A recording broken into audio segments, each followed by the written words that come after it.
We like Comics. because they have no home. I'm Red Joe NATO. And I'm Super Mike, and this is the podcast We Like Comics because they have no bones. Find us on social media at Boneless Comics Podcast or on X at Boneless Comics 1. That's right. We are a clean comic book podcast where we chat about comics from Marvel, DC, IDW, Dark Horse, Image, and more. Find extra content on bonelesscomicspodcast.com and look for our after shows and bonus content on our YouTube channel at Boneless Comics Podcast. And I think we've got some pretty decent bonus content this year, so make sure you definitely check that out. And while you're there, also click the subscribe button and the notification bell to get the latest updates. Yeah, I've got some ideas for some additional bonus content that I could be doing independently of you just to have more stuff on the channel too. So that may be something to look out for moving forward. My artwork for today, speaking of bonus content, is Red Tornado.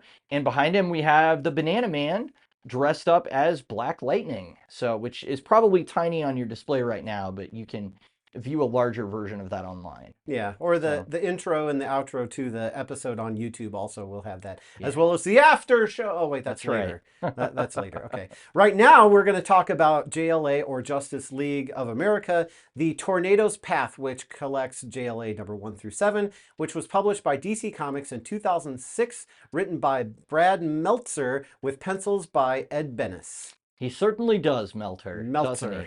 Meltzer. So today's characters, there's a lot because as we've basically been doing this entire year, we're doing a team book. So Sonic was even a team book, and I didn't expect that to be. But I'm going to assume that everybody out there knows who Batman, Superman, Wonder Woman, and Green Lantern are. This is the Justice League. If you're familiar at all with DC Comics, you kind of know who those guys are. So we're going to skip to kind of the lesser known characters and do backgrounds on them. So it's called the Tornado's Path because it's a lot about Red Tornado. He's an android that was created by Professor Tio Morrow and inhabited by the air elemental Ulthun. He took the civilian name of John Smith in order to blend in with humanity and explore his individuality. And so while he was originally created by Morrow to destroy the Justice League, his individuality asserted itself and he joined them instead. And this was later explained to be the Tornado Champion, or the good half of the planet Rand's elemental known as Ulthun. So it's an alien elemental, and it's from the planet that Adam Strange is from, which is the planet Rand. So there's a little bit of DC connection there, but that's what actually inhabits him. There's a little discussion as to whether or not he has a human soul or whether it's this alien entity, but he has a soul. That's one of the things that kind of sets him apart as an android character in comics. So his exploration of his individuality actually led him to marry Kathy Sutton, who runs like a temp agency, as well as legally adopt a daughter named Trya. He's been very sensitive about being considered an other in his past due to being an artificial life form. So that's kind of like a sore spot with him a little bit. His powers, he's capable of generating an F5 tornado with his hands and legs. This allows him to, his wrists literally spin and generate I can't this do that. insane, like, yeah, well, we can't rotate it all the way around because we would have to severely injure ourselves. But this allows him to fly, generate light force fields around himself, and even sometimes turn invisible by moving quicker than human vision. So he's not really invisible, but he can move so fast that you can't see him. Kind of like Dragon Ball Z. Exactly. So Go back and watch that episode. It's funny. Nice callback. Plus, I look really awesome. Yeah, your physique's really changed since last time. It has. I've noticed. At least I look less like a woman. That's a You've good been thing. working. Well, there you go. So our next character is Vixen, or Mary McCabe. If you're familiar with the CW DC shows, you've probably run into her, but she is a Zambesi-born American businesswoman. Zambesi is a fictional African country. Born American businesswoman, superhero, and model. She fights crime using her Tantu totem, which was around her neck, which allows her to use the powers of anything in the animal kingdom.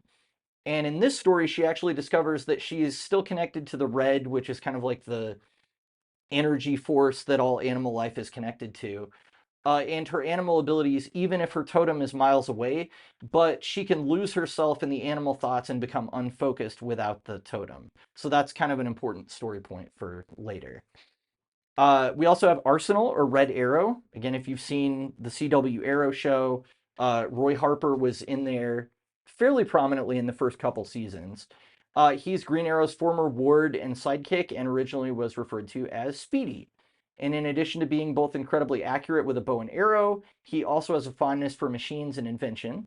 In this story, he comes into his own as an adult hero, capable of standing with the League and adopting the new identity of Red Arrow. So transitions from Arsenal into that new identity in this story.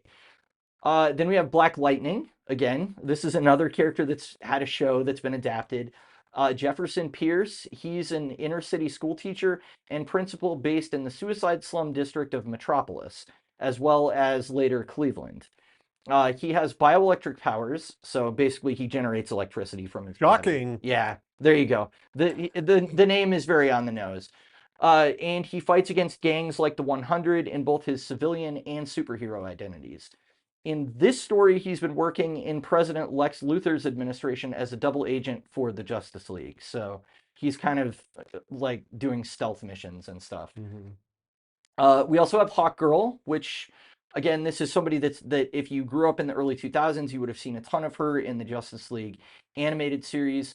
Well, surprise, surprise, she was relevant in the comics at the same time. So Kendra Saunders is the latest reincarnation of Shai-Era, a warrior princess from ancient Egypt. She has gigantic wings and is skilled with multiple weapon types, but prefers her nth metal mace. She protects the town of St. Roch, Louisiana, in Hawkman's absence. Hawkman is not available at this point in continuity. So, and if you want more information about Hawkman, we did a whole episode on Hawkman. So, yeah. So that will kind of give you more backstory on Kendra as well. So, and also the JSA Black Rain episode that we did also kind of addressed some of their stuff. So. We also have Black Canary. She is Dinah Laurel Lance. This is important because she's Black Canary too. She is one of the world's foremost martial artists and past member of both the Justice League and the Birds of Prey. During this story, she becomes the chairwoman of the Justice League of America. Now, in pre-crisis continuity, Dinah was the one who suggested the JLA's name in order to honor her mother, Dinah Drake, who's the original Black Canary. And so after this story, when the New 52 reboot happened, they made her Dinah Drake Lance, where Lance was her married name because she married someone named Kurt Lance. So they combined both the mother and daughter character into one character in like modern continuity. But at this point in time, she's the daughter of the original Black Canary. And yeah, she has sonic abilities, but really her incredible like fighting and martial arts skill is kind of like her main thing.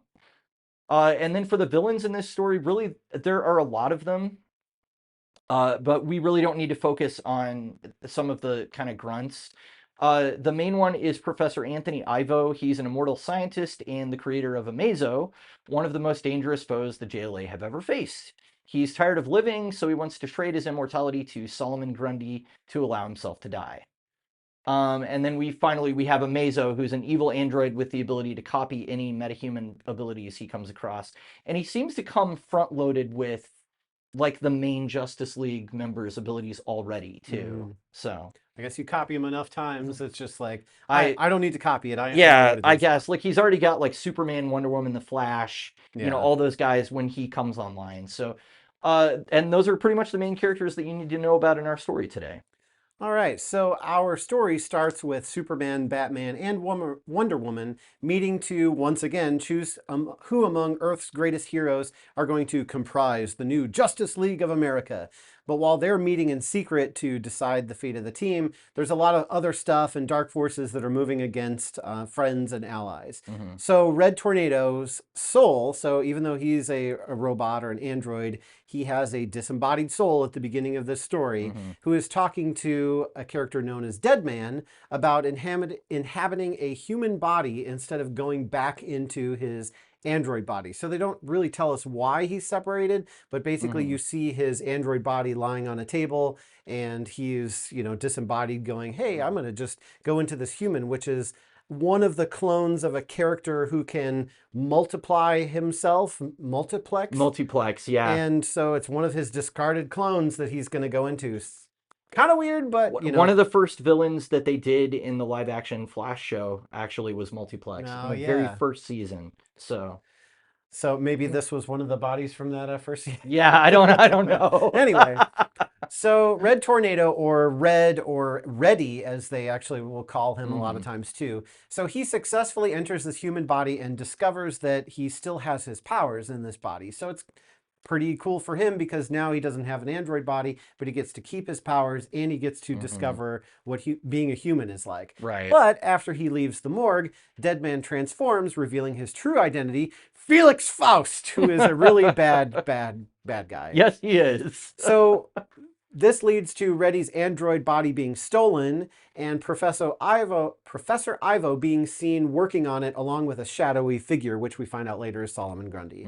So during a confrontation with Ivo, he explains that the 13 true immortals, which are undetectable by magics, can exist at any one time. He's one of them, but he wants to die because he's tired of being immortal. So he did this whole thing to capture Red Tornado's android body to convert it into armor and then transfer his immortality to another who needs the upgraded armor to survive the process.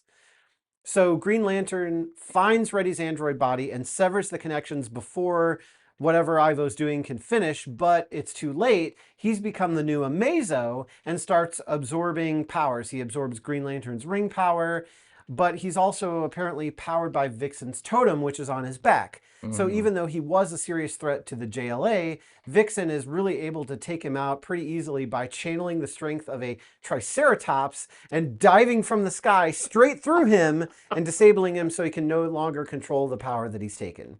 So meanwhile, while that confrontation is going on, the real Reddy is being punched in the face and bones broken by the shadowy mastermind of the operation and the intended recipient of the immortality transfer, which is Solomon Grundy. So in his villainous monologue at the end, where he explains everything that, you know, has been going on, he says his personality and intelligence shift with each reincarnation, and he wants to achieve immortality and end the cycle. And he wanted Reddy in a human body so he could kill him once and for all. So during the final fight, Red's able to find the strength to fight back. He uses his wind powers to create an incredibly powerful wind vortex. I mean, his name's Red Tornado, so he basically makes a really powerful tornado and ends up tearing Grundy apart. But he actually, it's not the wind though, is it? It's actually like it's a piece of debris that he shoots through him at one point, isn't it? That was that was the first hit. That's right. He made a whole bunch of wind and then it like sent a shard through him and he's like, I don't have a heart, so haha, you failed. And so he summons even more wind and then that it like rips him in half, yeah.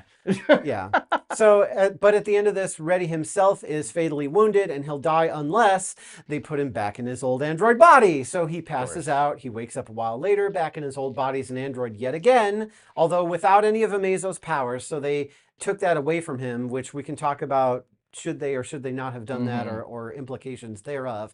And then he knows what he'll be missing out on for the rest of his life. So not a very happy ending there, but I guess at least he survived. Well, there is a little bit of a coda at the end where we see the actual selection of the new Justice League team as well, which is what issue 7 is. And I mean, not a whole lot of import happens there, but it's basically, it leaves it on a little more of an up note because it's very much the DC thing of we're passing on to some legacy characters. You know, we've got some people that have maybe not been major leaguers before, and now we're promoting them to the league proper. So it does have a little bit of a positive upswing at the end. So if you were paying attention to the character section and the story, you'll notice that we mentioned a lot of characters that weren't in the story synopsis. And the reason for that is because there's a lot of other side stories that are going on throughout that are very separated and then kind of come to a head at the end. But, you know, that should really give you enough to give you some perspective for our discussion, because it's a lot of story to, you know, try to unpack in the like hour that we have to do the podcast. So we're going to take a short break, watch this short clip. We'll be right back for our discussion. I'll tell you a story. Once upon a time, a brilliant scientist decided to build his own superhero to infiltrate and destroy the Justice Society of America. The new approach worked. Red Tornado, the robot hero, was inducted into the Justice Society. The scientist believed he had triumphed. But Tornado's original heroic programming and Pinocchio-like desire to become more human caused him to betray his creator, his father. Still, the scientist refuses to give up. Welcome back, everybody. So the first thing that stuck out to me, because I am missing context as well this time, and I had to do research to find this out, but this story takes place directly after the Identity Crisis event, and it's part of the 1 year later event, in which an entire year of DC continuity was skipped in order to explore the future of the DC universe following that event. So instead of showing that year, they allowed there to be some kind of mystery surrounding the missing year, as it's called. And so this picks up directly after that missing year. So even readers at the time would kind of be coming into it with a little bit of missing knowledge. There was supposed to be kind of a little bit of gap there between that event and this. But was it apparent to you, I guess, that we're definitely coming into this in the middle of a story, even though it's like issue 1? I mean, the only thing was like, why is Red Tornado a disembodied soul? That was the only thing that was like, well, I don't know how we got here, but it's enough from what happens in the story to know, okay, this is what we're dealing with, and let's go forward with that. Otherwise, the JLA is being formed. There's a lot of history you can tell has happened because Batman, Wonder Woman, and Superman, they're looking at photos, they're discussing potential members, they're kind of talking about strengths and weaknesses of each person, what their experiences have been with them. They're calling out like Nightwing, so he's not Robin. You know, so there's a lot of clues, I guess, you get at the beginning to sort of tell you where we're at and, you know, kind of, I guess the progression of things that, you know, this is not the JLA being formed in the 1950s or 60s or whatever. You know, there's a lot of history that we're coming into here. And even though we don't get specifics what it is, we at least know that, you know, there's a lot of familiarity here. So did that? Yeah, I don't know the specifics of Identity Crisis, but I do know that towards the ending of that event, there was damage done to the friendship between Clark, Diana, and Bruce. So this is very much them coming together, going like, we need a league, we need to find a way to pick up the pieces of our like damaged relationships. My memory, and somebody online can correct me about this if I'm wrong, but one of the reasons why Bruce doesn't trust Ollie is because I'm pretty sure it's during Infinite Crisis that Oliver Queen kills Prometheus. Like, he takes a kill shot and just shoots him in the head with an arrow because Prometheus had been such a massive threat to them for so long. I mean, he's kind of like the evil Batman. Like, he's all about planning and having strategies and all this stuff. And in his first appearance in the 90s, he took down the whole league by himself. Like, because they just like weren't ready for somebody that knew that much about them to come into the Watchtower. So I'm pretty sure that's why the trust has shifted away from Oliver and why they're considering Arsenal or Red Arrow on the team instead. So yeah, it was interesting when they were all talking about the photos and potential members that like Batman was really focused on, can I trust this person? Are they somebody that, you know, I feel like is going to be a good addition that we can rely on? Whereas Wonder Woman was the one who was going about, well, this would be a good tactical addition. Well, this would put us at a tactical advantage. She actually says at one point, like, well, we need a tank. Yeah. Like, you're talking about a role-playing game. And Batman's like, well, we do need a tank, but, you know, can I trust this person? I don't really feel like... It was interesting to hear him kind of have that sort of perspective. But I think it makes sense, too, because, like, tactical is great, but, you know, you can have the best tank in the world, but if they're disconnecting all the time or they're not paying attention or whatever, then it you know, it doesn't matter what their armor class is because they're not going to keep the enemy off of your healer, and then you're going to get wiped out, you know, that kind of thing. Well, this was very much at the time. We did read that JSA story that crossed over with Hawkman. This is around that same period where we had a very angry, like, resentful Carter Hall. So when they're talking about him, Batman is like, my concern is that, like, anger and raw anger and aggression is not leadership. And so I don't know if like having Hawkman in charge, and actually in that JSA story, which again, if you haven't watched those episodes, you should, because it was a good story and a good review. But I think Hawkman actually like severs a villain's hand at one point and everything, and we're just like, wow, he's Yeah. kind Going of off the like going rails. for it. So Batman has legitimate, trust issues with some of these people where he's like, Yeah. yeah, they're good at that, but I don't know if we want that as like the face of our team, So Well, and that was a good point too, because a lot of times, like, people will gravitate towards, people as leaders who are sure. the loudest. Like, the Hmm. loudest person is the one that you think has the most confidence, who's going to be the best leader, and that's not always the Yeah, case. So right. I kind of like that Batman, pointed that out too. But Hmm. it was interesting to hear his perspective was more about trust and less, and Superman's was like, what if they're nice? Like, he was like, well, they're not really a nice person, or something like that. Well, they Like, made I think it was Bruce that made that crack about him, where he was kind of like, "Are you just picking people that you think are nice or something?" And I was like, "Is he, or is he looking at innate?" Because one of the first people he was considering was Billy Batson or Shazam, and mhm, which he would have been Captain Marvel at this point, because this is yeah. before they committed to just calling him Shazam.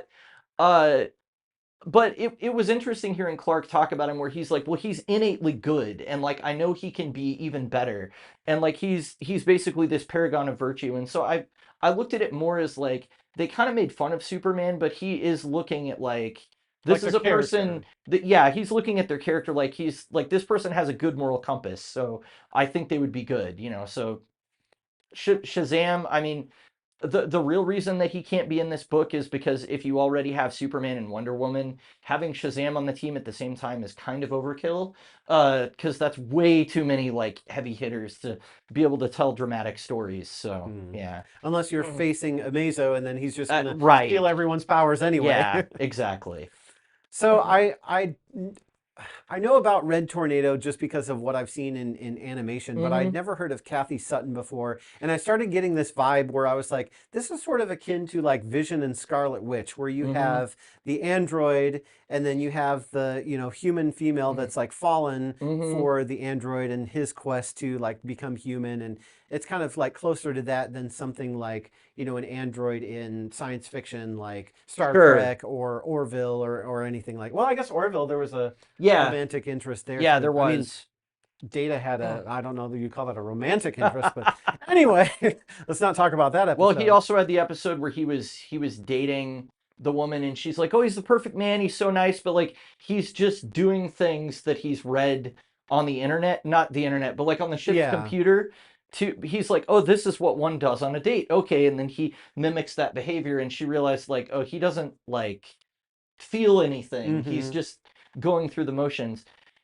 It's a little different with Red Tornado because he has a soul. And I did a little bit of background reading before this in DC Universe Infinite, because I was just like, has he ever had a solo series? Like, and around when was he created? It looks like 1973, somewhere in there, is around his creation. So that would mean Vision definitely predates him, because I think he shows up in Avengers in the 60s.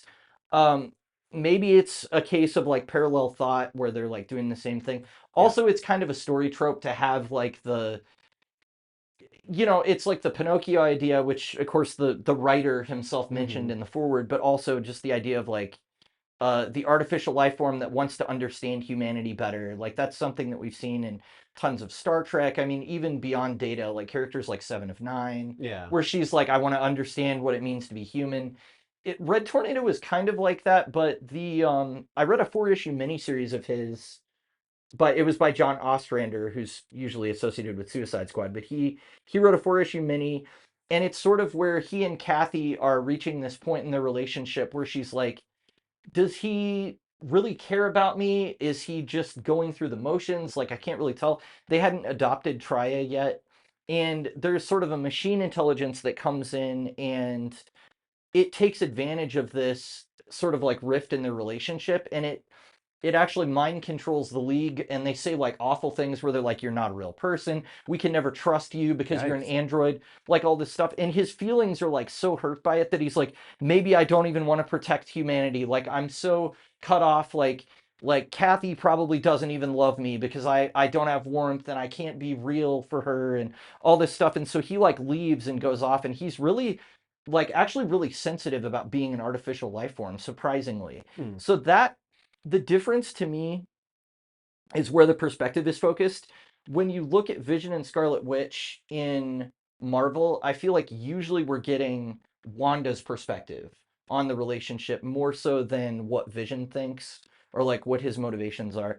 I know Tom King wrote some kind of 12-issue mini. I don't know anything about it. I haven't read it about Vision, but this feels like it's more from the AI point of view where like he's looking in and trying to figure out like, well, how can I build the life that I want with this woman when I'm not the same as her? And so it was kind of interesting seeing it from his point of view as opposed to like Wanda's point of view. Also, Wanda is very much not a mentally stable person, at least in the parts of the comics that we read when we started the podcast. So there are some differences. Well, and she's super powered. Yeah, she's super powered as well, where Kathy Sutton is just, she owns like a temp agency. Like that's actually where she meets John Smith, which is the really nondescript name that he picks for himself. Is he's looking for a job and she's like, what do you, they actually had Ed Benes redraw the panels from like his original appearance where he meets her for the first time. And she's like, why do you need a job? And he's like, to survive or something like that. And she's like, okay, like that's weird, like a weird answer, but she's like, all right, well, I'm kind of a sucker for hard luck cases, so let me take you out and get you a hot meal and then we'll get you a job and all this stuff, not realizing that he's not a real person. So I don't know, their dynamic is interesting, and I definitely think of Vision and the Scarlet Witch, but him having a soul, whether it's an alien elemental soul or a human soul, it's a little unclear in this story what where they fall on that in continuity.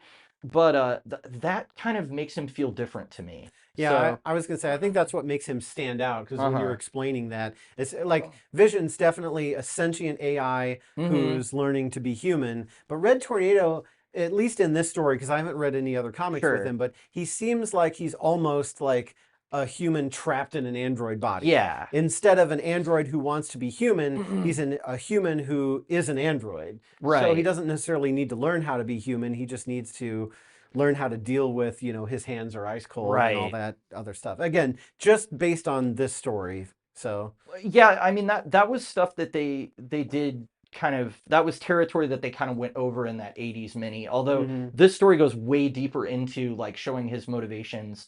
And even having Deadman in there, it's like, well, he definitely has a soul because now he's on this like mystical plane where, because the only people that can see Deadman are people that are dead, like ghosts, or somebody that has magic abilities like Zatanna. Or it's Felix Faust. Exactly. So it could be That's all true. a trick. That's true. It could be all. It's a trick. It's a trick. No, her flesh is rotting. She does not live. Sorry, that's from DC Universe Online. DC Universe Online had some of the most hilariously bad voice acting for Felix Faust. And it's it was crazy. And you get to hear it over and over and over. So yeah, that's a good point. Actually, we don't know if he actually would have been able to see Deadman, because Deadman's not really in this story. It's Faust pretending to be Deadman. But still, Faust would have had to extract something from him to make him think that, and that gets way too convoluted. So it's almost easier just to go, you know what? He has a soul. He was on this weird astral plane, and that's just the way it was. So yeah. So the other thing that you brought up at the beginning is that there were multiple storylines going on. Yeah. So you sound like you had some thoughts about that. So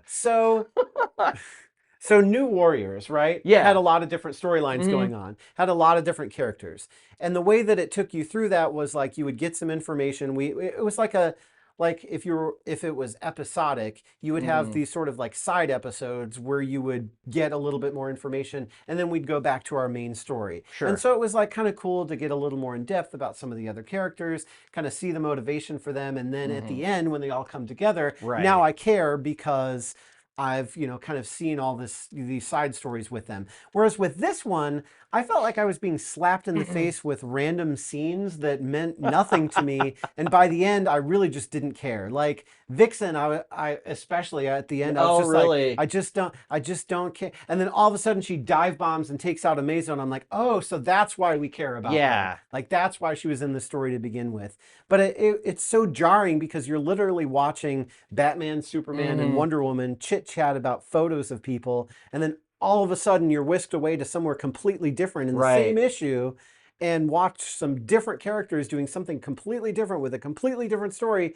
And then we go to this story, and then we go to Yeah. that story, and I was just like, It does, all of it does tie in the end, actually. It does tie up to where it's all related, except for the stuff involving Bryon Markov or Geoforce. That's set up for a yeah. future arc I down the was like, line. who the And heck is so this? that's, yeah, so Geoforce is the Teen Titans member Terra, who ends up betraying the team and all that. She is his sister. And anyway, there was some continuity stuff going on with them at the time, but that was going to be addressed in a later arc by Meltzer, so he was doing setup early. Okay. So those cutaways are not actually relevant at all to this story. But the stuff with Black Lightning, the stuff with we saw Green Arrow, Black Canary, or I'm sorry, not Green Arrow. Red Arrow, Black did see a Canary. little Green Yeah, Arrow. we saw a little bit of Green Arrow, but he was actually babysitting. Oh, that was another thing. He was babysitting Roy's son, Leon. So the villain, ex-villain Cheshire, Roy Harper and her have a kid named Leon Harper. Okay. And so that's actually one of the big things that got gutted when New 52 happened, because that whole history was just gone. Wow. And I think one of the things that really came through to me from the multiple storylines was just how much history was there, because they're going, okay, here's Black Lightning, but at this point in his career, he's working in the Lex Luthor government, cabinet, and because he's there, some villains are scared of him because he works for Luthor. Some of them are like, I'm more willing to tell you stuff because you work for Luthor, but everybody, he can basically get info for the League like super easily because he's associated, by proxy with Lex Luthor. And so that was like a story point that they kind of glossed over really quick, but that was important to him figuring out what was going on. Like, he discovered that the parasite was being used for something before anybody else. And he had to be saved by Hawkgirl, actually. That's when she came into the story. And so they all do it. Basically, the thing that's going on is that Ivo is mind controlling using Starros. They're actually the mind controlling Starro alien, like whatever they're called, like the stars. They're miniature versions of them, but he's like hollowed them out and put his own tech in there, so that he can control, the people that he puts them on. So Ivo was behind it all, but he employed villains like Trident, Mr. Impossible, who says he's Dr. Impossible. Oh, sorry, Dr. Impossible, who says that he's Mr. Miracle's brother, but he's actually just a crazy guy from Gotham that has a father box. So the mother box is the new god technology, father box is the apocalyptian technology, but he's really just an insane guy that says that he's from Apocalypse. He's really not. So he's there. Who else? Plastique, who's like a kind of another small time villain. If she can create explosives and everything she touches can blow up. They had stuff going on, and they were going to like capture Parasite for Ivo, and so all of these story threads do eventually lead back to Professor Ivo and Solomon Grundy, but it takes a lot of like legwork to get there. Yeah. Because it's like, okay, well, these villains are doing something. How is that related? And Hawkgirl and Black Lightning are investigating that. And then, Green Lantern and Hal, by the way, I should say that it's Hal Jordan. Green Lantern, Red Arrow, and Black Canary, they're investigating something totally different. And so they all come upon a piece of it. And Vixen, she was ambushed like early on in the story, and that's how they got the Tantu totem to put in Amazo. That's why, like, the very beginning, she gets ambushed and she wasn't ready for it. And even though she defeated the villains, they like grabbed the necklace off of her at the last second. And so that's why you have all the weird cutaways where she's flying, but it keeps listing animals. Like, all of the animals that are around her, she's connecting with them telepathically, but she's not able to retain her sense of self because that power is focused through the totem. Right. So she can still do her thing, but she's getting lost in like the mess of all the animal consciousness. So she ends up just like flying around with birds for a while because he got near a flock and was like, "Oh, I'm a bird." And I'm a bird now. Yeah, and then then she randomly, like, this is probably the biggest plot hole in the whole thing, is that she randomly flies close to where the totem is while she's Yeah. with the birds, and that's what allows her to like focus her sense of identity enough that she can then, you know, go back in there. I actually really liked seeing her in this story because the way she was switching animal abilities, it like when she was in combat, it was really like snappy and Yeah. quick, and it was like the perfect thing for that situation every time, where she was like, now I'm a cheetah. Or the point when she was going really fast, it was like the cheetah is actually not the fastest animal, it's actually a peregrine falcon that's dive bombing. That goes much faster. And then while she was dive bombing, then she changed into triceratops, which gave her all that extra weight. So now she's going like 350 miles per hour, like Yeah. into a meso. So I thought it was cool how she like combined all those things. Yeah, I don't know. hearing you explain it, it makes a lot more sense to Yeah. me now. I think what happened was that I missed that they stole her totem, and so Oh, she was yeah. lost through the story. So I was lost with her. Oh, So yeah. we were both lost until the Yeah. end. That's why I was so confused. But I think the other thing too is like this was really wordy. Yes, And it is. at one point I was very like, wordy. why is this so wordy? And so you'll hear about this in our after show on YouTube. But Meltzer is a novelist.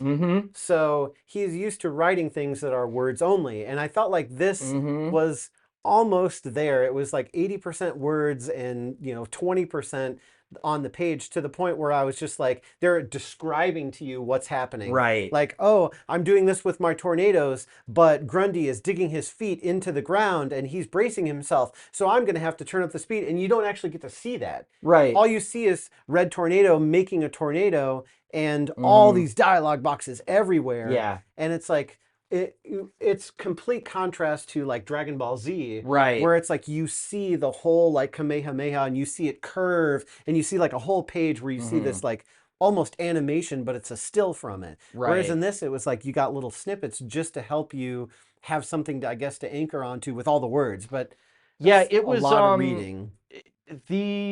I feel like, so this is interesting. I wanted to talk about this in maybe in the after show, but it's a good place to do it now. So Tom King recently, which one of my favorite writers, was criticized online because one of his scripts for Strange Adventures, which he won an Eisner for, was really sparse on describing things, and it just was basically dialogue. And then it would be a paragraph where it said like, Mitch, do your magic on this panel or something like that. And somebody was like, so really he just wrote like dialogue? Is that like the Marvel method where he just fills in dialogue bubbles? Did he not like actually write a whole narrative out? And it's like, well, he and Mitch Gerads have been working together for a long time, and they don't need to explain to each other how to do each other's job. Yeah. So when a writer and artist are really in sync in comics, you let the artist do the cinematography and you trust that they know how to do that better than you do. One thing that I noticed about Meltzer's scripts when they showed them in the back was he was going into incredible detail about what he wanted drawn in the panel, like the panel of Red Tornado's head with the eye sticking out and all of that. That's like a double page spread. He described in detail, like, I want this to be grotesque, I want it to look like this, and blah blah blah. And it's almost better in the comics medium, if you're the writer, to be like, okay, I've got the narrative structure and I've got the dialogue, and I'm going to let you do the shots, because the visual storytelling is supposed to be the penciler's job. That's what you're hiring them to do. Right. So yeah, it was definitely wordy. I will not, Nate, forgive me for saying this, and I know you're listening. It's not as bad as Marv Wolfman, who I think gets so wordy and descriptive that I'm just like, oh my gosh, like we need to move on here, especially because Marv Wolfman was working with like George Perez on Teen Titans at one time, and in their really famous run, George Perez is one of the most, like, the best storytellers with images that's like ever been in the medium. So you don't need to explain what's going on in his panels. It's very clear from what he's drawing, like what's happening. So yeah, that's a legitimate critique, to be like, there's too much exposition. Just let me see it, and then you can kind of move through it. Or give me both. Like if you're going to describe it, then let me see it as well. Right, exactly. But here it Yeah. was like we described stuff that you didn't get to see at all. And so I'm using my imagination to imagine what Right. things look like in a comic book. Yeah. not that you don't use your imagination when you're reading a comic book, especially Sure. with like the dialogue, like choosing voices for people, like Mhm. you know, obviously for Batman and Superman, you know, the animated series, you know, and even Wonder Woman from like Justice League, like Susan Eisenberg, yeah. all their voices. Steve Buscemi for Dead Man. I mean, that's just what seemed to work for me. Like it's just, hey, you know, okay, so you gotta go over here, you gotta, you know, okay, you know, just I don't know, it just seemed to. He seems like he would have a voice like that. Yeah. Yeah. So Steve Buscemi, if you're listening, which you probably aren't, but if you are, you should voice Deadman in something because we want that. But anyway, yeah. So you still have to use your imagination when you're reading a comic, but I don't want to have to imagine scenes that are should Right. be on the page. And I think that's where I got like at the end, I was at the point where I was like, okay, I can't, you know, there Yeah. were a lot of words and it was kind of tiring to have to do all that Sure. reading. And I don't want that to sound like I don't read, but No, but it's the medium that we're in. Yeah. In this medium, you want to show and not tell. That's the best way to tell a comic book story. There are certain writers that I know do this, and I didn't find it to be as distracting as you did, but I felt the length of it because by the time I got to the end, I was like, it's been a couple hours, and that was only 7 issues. I can normally get through like a 12 issue, you know, run of something in that amount of time. And so especially when I was doing notes and trying to like read it critically, I was trying to make sure I absorbed all the story beats and everything. So I was going slow for part of it. I realized this took me much longer than what reading 7 issues would normally take me. So some people may prefer that kind of writing, but I think for comic books it is the wrong direction to go. Yeah. So yeah, the novelist thing, that's a legit critique to be like, well, he's coming from this other medium into comic books, and maybe he could have pared down the description a little more and just let Bendis do his thing. Well, and on top of all these, you know, the like main story being kind of convoluted, and then having all these side stories that you just like zip to all of a sudden, it was like the culmination of all these things together was just not a very good recipe for me, I think. Oh, okay. You know, just like any one of those things, I'd be like, well, that was kind of annoying, but I really like this. But it was like, this was annoying and I didn't like that, and this was too much, and I still don't know how we got a Mazo at the end, and you know, all of this stuff, and it was Ivo. No, it was Grundy. Well, it's a Mazo. Well, we're gonna do this. Oh, but actually Grundy wants to take out Red Tornado, and it's like, yeah. Meanwhile, though, Superman, Batman, and Wonder Woman are just looking at photos like the entire time and nitpicking everybody who could be a potential member. Well, they do. I will stop you there and push back. They do show up for the fight with Amazo at the end. At the end. However, it's really bad that they do, because while they do get the jump on him, as soon as he switches over to using Parasite's ability, it's like almost over for them. Yeah. He starts just absolutely trashing them whenever. Well, except for Batman. Except for Batman. They actually call it out. They're like, yeah. well, everybody but Batman is, you know, their powers are being absorbed, but he doesn't have superpowers, so he's not. Right. And the way he called it out, I was like, is that a slam? Are you trying to slam Batman? Like, he doesn't have superpowers, so he's fine. That's kind of weird. Well, it was interesting too, because you've got Speedy, or you've got Red Arrow there, and he's another person that's like, he's going to be okay, because there's no like meta-human ability, whether it's the metagene or however they explain it. Whatever, he doesn't have that to absorb, so he's going to be okay.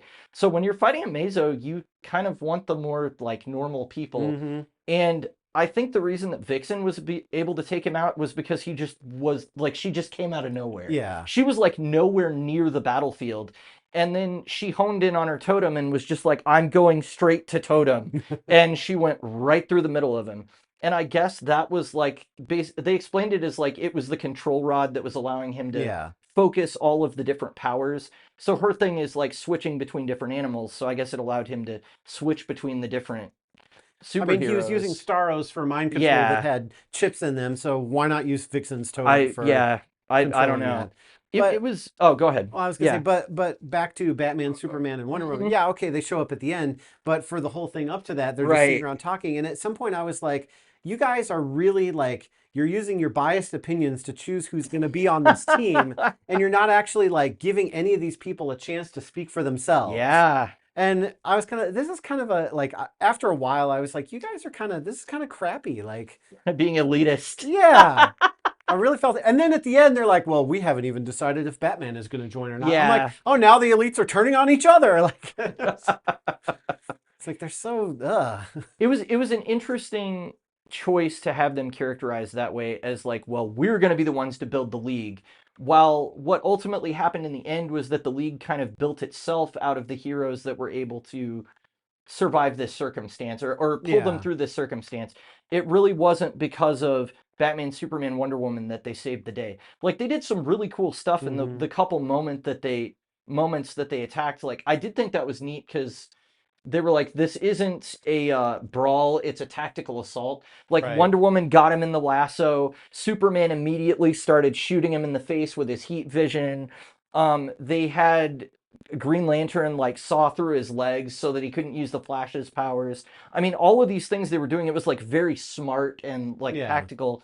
It was just that with Parasite's ability, he could just absorb them all in like 2 seconds, and it didn't matter how far ahead they got. So Right. it really took somebody catching him by surprise for them to win. And But that's usually how they determine yeah, who's going to be on these teams. exactly. Is, hey, we Yeah. all came together and we did a good job working together. Right. Let's keep doing that. But Right. instead, you have the three of them and behind closed doors going, yeah, I don't really. They're like baseball cards. They're like, well, I don't really like this. I don't trust this guy. Well, I mean, he's not really that nice, so I don't want him. And that kind of thing. Well, we don't even know if you're in, so we're not even going to take your opinion. Like, that's an interesting way to look at it. I didn't read into like sort of we're the Justice League royalty viewpoint, but that's an interesting angle to look at it from. Because I guess they could be snooty about it in a certain way, especially especially Bruce, but I also think that it's within his character to kind of be that way where he's like, I don't trust that guy. yeah. Like I don't, like Well, I I'm mean, you don't gonna- want to go into battle with somebody that you don't trust. Yeah. Like, hey, you got my back? Yeah, Hey, so- where'd you go? So it is. I mean, this is a point in continuity where the League had been completely dismantled, and one of the things I do enjoy about there being so many stories going at once is that you do get to see a lot of characters that really don't ever get their own book, and you kind of only see them in Justice League. This is what I want to see when I go to Justice League because something that I think is really a big mistake that they started in New 52 was they've really been sticking to the big seven, and you don't really see a lot of the lesser known characters. And that's a shame because they really only show up in the JL books. So like Yeah. if you want to read about Red Tornado and he's not in Justice League, he's not going to be in a book. If you want to read about Vixen, she usually doesn't have her own title. She's going to be in JLA or somewhere like that. So it was kind of nice for me to get to see like Vixen do heroic things and Black Yeah. Lightning do heroic things, and even it was kind of a satisfying story with Red Arrow where like he's definitely been like in the shadow of Green Arrow his whole life, and of course they reference the addiction thing like a couple times because Yeah. they always call back to that for whatever reason. But it was neat to see him kind of coming into his own and being like, you know what, I can do this. I can be on the Justice League, and I don't need Oliver to be my mentor anymore. I like that as kind of like a B story to our A story of all Sure. the stuff with Roy and with Black Canary and those characters. And so when you were mentioning Red Tornado, like if you want to read about Yeah. him, there's this video on YouTube where somebody painstakingly went through every episode of like the Justice League Unlimited animated series and pulled Wow. out every like frame where Red Tornado is there and like zoomed in on him. And so you see Oh him, my like, God. he was a prominent figure in the background for like that whole show. It's like scene after scene of him in the background, like just kind of like there. And then Yeah. every once in a while he gets to say like one line to sort of add to the story that's going on. But Yeah. always in the foreground you have the Flash, Green Lantern, Superman, like Yep. Hawk Girl, like all those, the main characters. So I definitely feel your pain there of like, some of these other characters are interesting and they're Yeah. cool. And if they got more screen time or panel time, yeah, yeah. page time, page time, All time too. then they could be developed into a character that's really Right. cool and be just, out there. Because like how many times do we need to see Batman go up and do his Batman thing of he had prep time and he totally took out Amazo by himself. Right. Like and I think that these group books are the best when everybody has a role to play, and seeing things like Hal creating like a microscope out of his lantern ring for Batman to look through to analyze something, and then Batman going, "Oh, well, you know, I prefer the something magnification screen filter Yeah. something," and Hal's like, "I know, I did that for you," and he's like, "Thanks."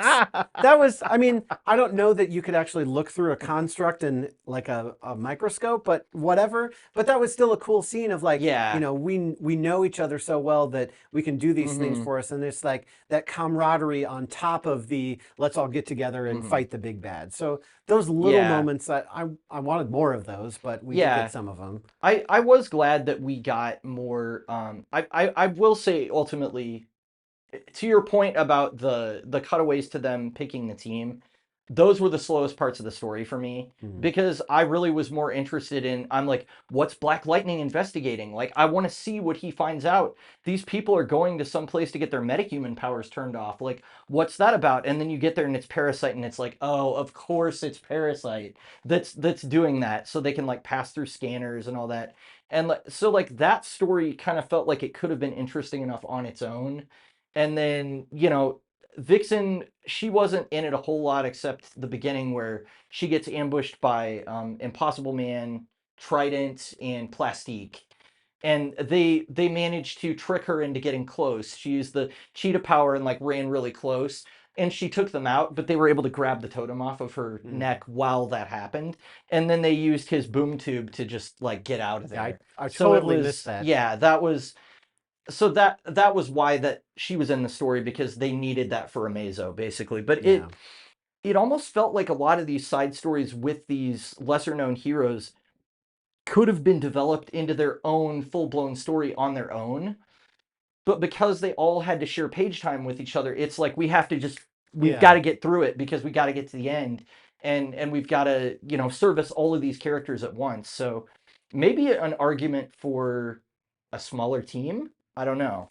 Well, or this could be one of those, instead of having it all together in one book, these Right. stories could have been in everybody's separate Sure. runs, separate issues, and then, you know, then there's one issue that brings everybody together. But then Right. it's one of those where you have to read different runs Yeah. from different characters. So it's like, you know, one or the other. Do you want to have it all smashed together, or do you want to have it all separate where you have to collect Right. different issues from different characters? I mean, that can be Yeah. just as annoying. So Yeah, do you have an opinion on like the Justice League roster as far as like what do you want there to always be like the heavy hitters on there, or do you like when they mix it up a little bit more? I mean, honestly, like I think that the Justice League should really just be everybody. And then depending on the mission of what's going on, they would select the people that are appropriate for that mission, especially Right. because there's, you know, all these characters have their own different books, and there's always some kind of world-ending thing that's going on. So when the Right. Justice League gets together, Yeah. there's another world-ending thing going on, but there are other world-ending things going on out there in the world too. Yes. Especially like for Marvel in New York City. Like New York City is going to be destroyed like at least once an hour, if not at the same time. Yeah, You know, because yeah. there's so many superheroes and Right. so many villains. So it's like, just because you have the Justice League, they shouldn't be one entity that they go to every single mission one at a time. They need to divide and conquer.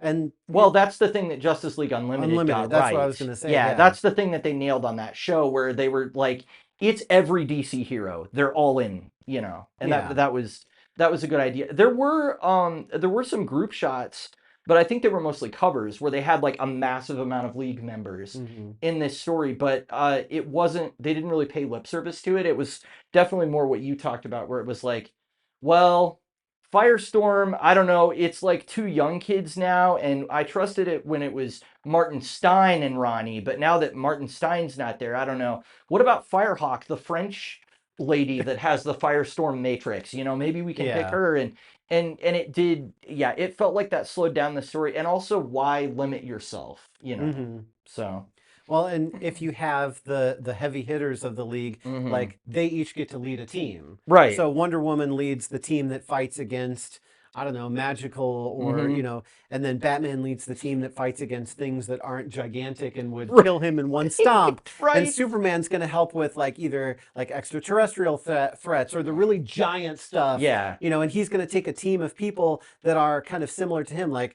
he could partner up with Shazam, and yeah, they'd be really overpowered, but there are certain missions where you would want Sure. that. If there's a Yeah. gigantic, you know, I don't know, Godzilla is attacking, you're going to want Shazam and Superman teamed up. But if there's like guys on the streets with guns, you don't need Superman and Shazam together, you know? So it's like, Yeah. rather than be one thing, why not be a whole lot of Right. different things? Yeah. And it's, I don't know. I definitely like, of course, these kind of books, and Avengers does it too. They rely a lot on the rotating roster to keep things interesting. Yeah. Where it's like, well, these are the characters we want to focus on now, but we'll find a reason why Black Canary wants to step down from leading the team in a later issue, and then somebody else is going to be the leader. Aquaman's been the leader of the Justice League before, back in like the 70s, I think. He was the leader, and like Zatanna was a core member at the time too, back when she had a giant barrette that looked like a lobster on her head. Yeah, so it's I really like seeing those guys. I think that's one of the reasons why I like this story and one of the reasons I picked it is because I like Red Tornado, but I don't know where else to go read about him. Yeah. Except in something like this. And I like Black Lightning and I like Vixen, but these characters can't hold down a book unless it's like a mini series. Because it just doesn't, people don't buy it for whatever reason. So it's fun for me to get to see those guys, and I really do get to the point where I'm like, okay, I'm tired of seeing Batman, Superman, Wonder Woman, The Flash, Green Lantern, Aquaman, Yeah. and then the one since 2011 has been Cyborg. That's Cyborg. always in there too. And it's like he used to be associated more with the Titans, but it was interesting actually in this story. A little sort of like Easter egg I noted was this was in 2006. They were considering Cyborg for League membership on one page, which I was like, oh, so the writer, like editorial at DC was already thinking about kind of promoting him to a League member. And I guess when they did the New 52 reboot, they were like, he is one. Like, we're okay. just going to move him into that camp. But again, it's the thing of like fans going, oh, but all his history as a Titan is just gone. Like, you know, that's the thing. So I really felt, well, we can talk about this in final thoughts. We're kind of moving that direction anyway. Yeah. But I felt the history of the DC universe in this story, and that was something that was appealing to me. So, All right. Well, we yeah. ready for final thoughts or Yeah, anything else? I think so. All right. We like Comic. because they have no phone. So, final thoughts. I'm pretty solidly at a 4 for this, I think, because I mean, and I did consider knocking it down to 3.5, mainly because your critiques about Meltzer's writing style are spot on and totally accurate. Like, I can't deny it. He is too wordy. He does describe things too much to the point that it gets in the way of the artist's job. And I think Bennis, which we're going to talk about in the after show, is a very good visual storyteller. He's able to do action as well as emotional moments, like us seeing Kathy Sutton crying or, you know, kneeling over her bed praying that, you know, John's going to be okay and stuff like that. Like he can do both. So you don't need to over explain Yeah. you know, what's going on because he's capable of drawing it. That didn't bother me as much as I think that it bothered you, though. So I was able, and maybe again, it's because it's my second time through this story. So I kind of knew the bones of it. I just needed to reread it for the refresher of like, okay, what did go on? And it actually reading your story synopsis helped me to appreciate it more because that was a more condensed version of like, okay, like my head's spinning afterwards. A lot of stuff happened, but it all actually does tie up nicely. I think ultimately the character piece of Red Tornado himself is enough for me to give it a 4, even though there are other things that kind of muddy it up. And, you know, but I like seeing, especially when he's in human form and he's just like, he's confident that he's going to die. Like Solomon Grundy has ripped his arm off and eaten it at this point. Yeah. Like that's how violent it gets. And he's still using his other hand to destroy Grundy. And he's like so convinced that like, I'm not going to make it. I'm not going to be okay, but I'm going to stop him anyway, because we don't need an immortal Solomon Grundy out there. Like that's really bad. So it was cool to see him go through that journey and experience being human. And even though it didn't last, it was kind of like, it gives him that, in a way, it gives him that like tragedy to the heroic character that like a lot of them have, but as an android, he didn't really have that. It's just like, well, I was made to be evil, but now I'm good. And so it, you know, it gave him a little more character depth that he's like, well, I got to be human for a little while, but now I have to give it up. But he still chose to do the right thing, even though he knew it was going to destroy his body, you know? So that was kind of, I don't know, like at the end I was like, wow, yeah, like Red Tornado is a true hero. And like he definitely like stood up to save everybody, even when he was going to have to give up the thing that was most important to him. So yeah, I just like the character piece with him, and that's enough for me to give it a 4, I think. So So yeah. hopefully it's no surprise, but my Yeah, score is going to be yeah, a little different than for yours. sure. And it's funny because like some stuff we read and we're totally just on the same page, Mhm. like exactly. Like you'll be like, oh, this is a 4 out of 5. You'll explain it. And then I'll go, well, it's a 4 out of 5 for me too, for pretty much everything that you just said. Yeah. So I don't know what else to say, you Yeah. know. But this is one of those rare times where I have a lot to say and it's on the Sure. opposite end of the spectrum. So Uh-huh. this one for me, I think is going to be a 2 out of 5 Okay. bananas. I considered giving it a 3, but I think I pushed it down to a 2 just because it was so wordy and it was so convoluted that I just couldn't get past it. And even if you strip those elements out, the main story of what's going on is still kind of convoluted. And it's like, well, it's Ivo, well, it's Grundy, well, it's Amazo. So, you know, if the main story would have at least been solid and then it had this other stuff with it, I probably would have given it a 3. But between the main story, the B story, the C story, the D story, the E story, and all of the wordiness and describing stuff that you didn't get to see in the panels, that I think 2 out of 5 is about right. And like there were things that there were moments that I enjoyed in it. And obviously it's my own fault for missing that they stole Vixen's totem. So, you know, I don't dock it for that because I missed it. Yeah. But at the same time, I was so distracted from all the reading. Yeah. And, you know, that kind of thing. And I you know, I don't want to degrade this guy's work because it's not like the dialogue was bad or the writing was bad or he miscaptured a character or anything. Like I really felt like the characters were you know, on point. It wasn't incompetent. Yeah, exactly. So the writing was good. It's just I got too much of it. And even at the ending, like with Red Tornado's kind of journey of I'm an android, I'm a human, oh, I'm an android again. Yeah. Like I felt like they gave him something really nice and then they just stole it from him and left him with nothing. Like how did he grow? How did he become better? How is this going to help him for the future? Like literally nothing. It's kind of like a sad story of you got something really nice and then it got taken away from you and now you're left with what exactly? Now, because at the end he's like touching her face, Kathy's face, and he's like, oh, you know, I'm just going to ignore the fact that my hands are cold and she's going to ignore it and we're just going to pretend. And I'm like, this is sad. Like, It kind of sucks. Yeah, it does kind of suck. I maybe I recovered from that more because the next issue was so like up. Yeah. But I really like the team building issue at the end where they finally assemble them, and it's the only issue where they slow down. Really, is the final issue where you actually have conversations between characters where they're going, you know, Ollie's like, you're ready, or he's like, I've known that Speedy's ready for this, but I'm not gonna go there because I miss being on the League, and I know that if I was there, he would be like, no, Ollie should be on the League instead of me. So he's like, I'm not gonna go because, you know, I'm gonna let him graduate basically and be his own person. I thought that stuff was really cool, and just I think that the going back and forth didn't bother me as much because one, I'd read it before. So that was already helping me to understand it because it had been a couple of years, but I'd read it before. But also I had enough of the history and the place of continuity where we were at to know kind of where everybody was coming from, where I was like, okay, that one sentence is enough to remind me that, oh yeah, this is where we are in DC continuity. Luther is president of the United States. Okay, yeah, I remember that. And you know, and then we kind of go on to the next thing. And again, your request was let's stop doing origin stories, first appearances and stuff like that. And so even though this was the beginning of JLA, I knew this was going to be like throw you into the story kind of thing. But and that wasn't even the issue I had with the issues. Right. It was more just the excessive words and the pacing.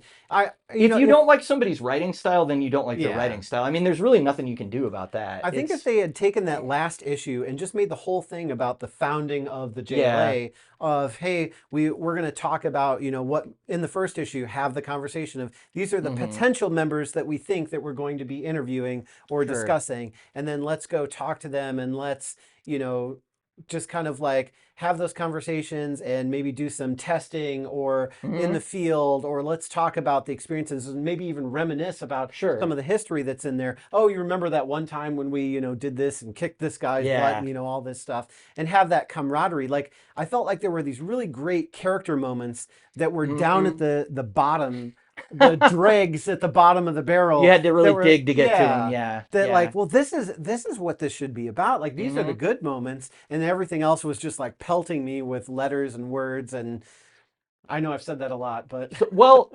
this is kind of more story discussion and not final thoughts so much, but it's a common critique of Justice League as a book, like the whole run of it, that if you're a good writer on Justice League, if it's a good run, they're able to slow down and give us character moments. If it's a bad run, then it's a world-ending threat every single issue. Yeah. And it's always the end of the world. At least we didn't have that. Right. So it was somewhere in between that, I think. Yeah. But you would have preferred that they slowed down a little bit more and let us breathe with the characters more. And I think that's perfectly valid. I don't disagree. So there you go. All right. Oh, it's going to be a 4 for me and a 2 for Joe. So that's going to average out to a 3. Which I think works. Yeah, I think so. All right, well, that's a wrap on our review. We hope that you've enjoyed this episode of We Like Comics Because They Have No Bones. Make sure you rate us on your podcast platform of choice, and also make sure that you comment, like, and subscribe on YouTube. And tell us what you think of this comic by posting on social media at Boneless Comics Podcast or on X at Boneless Comics 1 using the hashtag Boneless Comics Podcast for all your questions and comments. And next episode, we will be discussing Buffy the Vampire Slayer Season 8. And we have yet to determine how many of those trades we're going to do. So you'll have to tune in next time. It'll be a little mystery. Find out. That's right. That's right. Thanks for listening, and we will catch you later. Catch you later. We like Comics. because they have no